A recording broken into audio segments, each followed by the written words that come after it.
যদি আপনার যোগ্যতা আছে, টাকা ছাড়া কোনোভাবে চাকরি হবে না, এবং আপনার সাথে অযোগ্যরা চাকরি নেবে টাকা দিয়ে, এই ক্ষেত্রে আপনি নিরুপায় হয়ে যদি টাকা দিয়ে চাকরি নেন, এটা জায়েজ হবে, বিকজ আপনি নিরুপায়, আপনাকে বাধ্য করা হচ্ছে। যদি আপনি টাকা দিয়ে চাকরি নেন তাহলে সেটা জায়েজ হবে, যে টাকা নিয়েছে সে হারাম খেয়েছে, বাট আপনার জন্য হালাল হবে, বিকজ আপনি মাজলুম, আপনি জুলুমের শিকার, আপনার যোগ্যতা থাকা সত্ত্বেও আপনাকে টাকা ছাড়া দিচ্ছে না তারা, ফলে আপনি মাজলুম হয়ে যদি টাকা দিয়ে চাকরি নেন, জায়েজ আছে। আর যদি আপনি এটাকে পরিহার করতে পারেন যে না, আমি এটা ছাড়, শরিয়ত ছাড় দিয়েছে, আমি ছাড় নেব না, আমি বরং মূলের উপরে থাকবো, এবং আমি এই জব করবোই না, প্রয়োজন আটটার জন্য জব করবো। আমি আমার ফ্যামিলি, পরিচিত এক ফ্যামিলি আছে আমার খুব ক্লোজ, লাখের ঘরে স্যালারি ছিল, লাখের ঘরে বলতে আপনার কয়েক লাখ সম্ভবত স্যালারি ছিল, 20,000 টাকা বেতন একটা চাকরি এখন করে, ওই চাকরি ছেড়ে দিয়ে, এবং এমন এক জায়গায় বাসা, মানে এখানে একটা পশ এরিয়া, মানে বাসা বলতে ঐতিহ্যগতভাবে বাপদাদার বাড়ি ওখানে, কিন্তু ফ্যামিলি চলে এখনো অনেক কষ্টে, অনেক কষ্টে, কোরবানি পর্যন্ত করতে পারে না, কোরবানি পর্যন্ত করতে পারে না, এত কষ্টে চলে। কারণ 20,000 টাকা বেতনের চাকরি ঢাকা শহরে ফ্যামিলি কীভাবে টিকে, কঠিন। কিন্তু আলহামদুলিল্লাহ কোনো অভিযোগ নাই, খুব হ্যাপি, কারণ আল্লাহকে খুশি করার জন্য সে স্যাক্রিফাইস করছে। ভাই জান্নাত প্রত্যাশা করলে কিছু একটা স্যাক্রিফাইস তো করবে। এখন আমাদের ব্যাপারটা এরকম দাঁড়াইছে যে আল্লাহ ঘুষ গাঁড় চাকরি বাকরি সব ঠিকঠাক রাখবো, জান্নাত আবার চাই, জান্নাতও চাই। আরে ভাই কিছু স্যাক্রিফাইস করলে তো আপনি জান্নাত প্রত্যাশা করবেন। আল্লাহ যদি বলেন যে জান্নাত কোন মুখে চাইলা, তুমি কি স্যাক্রিফাইসটা করলা, তুমি কি বলার আছে? আমি যদি বলি যে আল্লাহ দেখো এত বড় স্যাক্রিফাইস আমি করছি, তো বলা লাগবে না, অটোমেটিক আল্লাহ আমাকে জান্নাত দিবেন ইনশাআল্লাহ। তো এই জন্য যদি কেউ ঘুষ দেওয়া থেকে বিরত থাকে, না আমি ঘুষ দেবই না, তাহলে আল্লাহ তাআলা তাকে উত্তম বিনিময় দান করবেন। আমাদের সাব্বিরের একটা ফাইল যে কোনো এক জায়গায় আটকেছে, তো ঘুষ ছাড়া হবে না, কয়েক বছর ঘুরছে, জুতা ক্ষয় হয়ে গেছে তার, পরে এক অফিসার তাকে ডেকে বলছে, ভাই আপনার মাথা ঠিক আছে, কয়টা টাকার ব্যাপার, আপনার জন্য কোনো ব্যাপার না, দিয়ে দেন।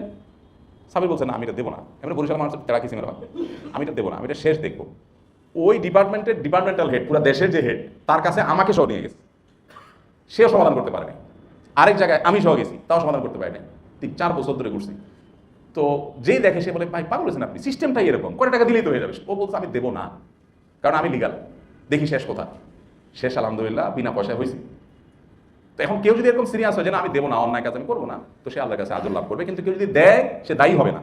ঘুষ দিয়ে যদি সে চাকরি নেয়, সে আল্লাহর কাছে দায়ী থাকবে না, বিকজ তাকে বাধ্য করা হয়েছে। সরকারি কর্মকর্তারা অনেক ক্ষেত্রে নানা ধরনের অনুষ্ঠান আয়োজন করতে হয়, বিভিন্ন দিবসের সাংস্কৃতিক অনুষ্ঠানে গান বাজনা, নাচ সহ নাচ ইত্যাদির আয়োজন সিনিয়রদের নির্দেশনা করতে হয়। দায়িত্বপ্রাপ্ত হলে করণীয় কি? ভাই দেখুন তো, বিভিন্ন দিবসে রীতিমতো স্কুলগুলোকে, বিভিন্ন শিক্ষা প্রতিষ্ঠানকে বলা হয় না, বিগত সময় করা হয়েছে, আমার মনে জানা আছে, যে নাচ গান অনুষ্ঠান করে সেটা ভিডিও করে সিডি জমা দিবেন। এখন আছে কিনা আমি জানি না, এরকম ছিল। তো এটা তো অনাচার, এটাতে রীতিমতো সাংবিধানিক অধিকার লঙ্ঘন করা। আমার ধর্ম আমাকে অ্যালাউ করে না, সেটা আমাকে করতে বাধ্য করা হচ্ছে, এটা আমার সাংবিধানিক অধিকার ক্ষুণ্ণ করা হচ্ছে। এগুলোর বিরুদ্ধে ফাইট করা দরকার আপনাদের, এতটুকু গাঁটে শক্তি থাকা দরকার যে স্যার এটা কি আসলে আমরা আইনত করতে পারি। একজনের রিলিজিয়ন, তাকে যদি কোনো কিছু অ্যালাউ না করে, এটা তো সাংবিধানিক কোনো বিষয় না যে এটা না করলে আমার মানে মহাভারত যুদ্ধ হয়ে যাবে, এমন না। তাহলে এটা আমাকে কেন করতে হবে? ফাইট করা দরকার, পরিবেশ করা দরকার, প্ল্যান করা দরকার। যদি সে প্ল্যান থাকে, পরিকল্পনা থাকে, ফাইটের মধ্যে থাকে, তাহলে সেক্ষেত্রে নিরুপায় হিসাবে আপনি করলে সেটা আল্লাহ তাআলা মাফ করবেন। কিন্তু আপনি যদি এটাকে মেনে নিয়ে চলেন, তাহলে সেটা আল্লাহর কাছে মাফ হবে না। আসলে কথা, বিভিন্ন ওষুধ কোম্পানির প্রতিনিধিগণ ডাক্তারকে না জানিয়ে বিভিন্ন গিফট নিয়ে আসেন। আমি যদি তাদের কোনো বিশেষ সুবিধা না দিই, তারপরও যদি তারা গিফট নিতে জোর করে, তখন কি গিফট নেওয়া যাবে?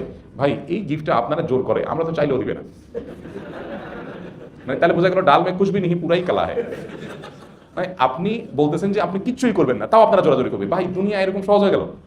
যে লোকটাই জোরাজোরি করতেছে, দেখেন রিক্সাওয়ালার সাথে 5 টাকা নিয়ে মারামারি করতেছে, তো সে হঠাৎ করে হাতেনটাই হয়ে গেল কেন? বোঝা গেছে যে ভাই জিনিস কাজ করেই।